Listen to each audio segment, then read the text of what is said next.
Сәлеметсіздер ме? ChatGPT edu платформасына тіркелу жолы. Біріншіден біз осындай іздеу жүйесіне, Google болсын, Яндекс болсын, сіздер AI білім классы деген бөлімге, сайтқа өтесіздер.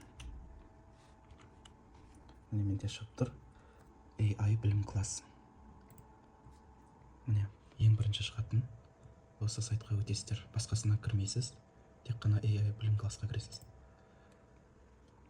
Содан кейін мына жерде қош келдіңіз деп тұрады, жалғастыру. Осы батырманы басасыздар. Содан кейін мына жерде сіздерде логин пароль енгізу керек болады. Мына жерде мысалы мен мынандай бір әріптесіміздің логин паролін енгіземіз.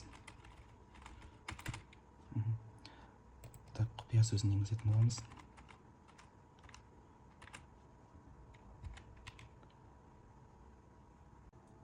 Логин мен құпия сөзді енгізгеннен кейін осындай бет ашылады сіздерде.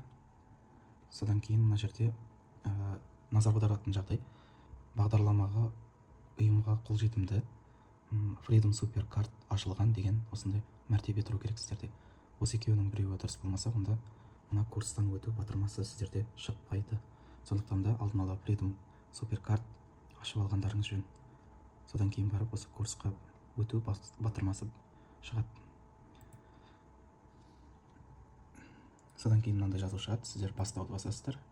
Және мынандай курс басталады. Таныстым. Енді бұларды қарап шығу керек болады негізінде, бірақ бұлай тездетіп бассаңыздар да болады. Бірнеше рет басасыздар, келесі.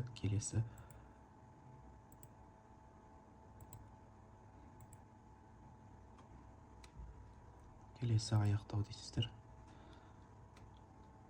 Осындай негізі құттықтаймыз деген шығу керек, бірақ мына жерде қайталау өтілгендіктен рахмет сізге деп тұрады. Енді біз мына жерге назар аударамыз. Бізге енді керегі мына email, осыны көшіріп аламыз. Мына жерде белгісі тұрады, соны көшіруді басасыз да ChatGPT-ге өтесіз. Мен ChatGPT-ді арнайы ашып қойдым. Енді осыған келесіз де мына кіру батырмасын басасыз. Және мына жерде мына бос орынға осы жаңағы адресті қоясыз, өзіңіздің адресті. Сосын жалғастыру басасыз. Және мына біріншісін басасыздар. Енді бізде қазір ашылады. Міне ChatGPT edu ашылды. Сіздер мына жерден өзіңізге қажетті бөлімді таңдайсыздар. Мысалы біздер білім беруді басамыз. Болды. Және мына жерден бір тексеріп жібересіз. ChatGPT edu параметр мына жерде сізде мына аты жөніңіз тұр. ChatGPT edu белгісі тұр, яғни бұл қосылған деген мағынаны білдіреді. Назарларыңызға рахмет.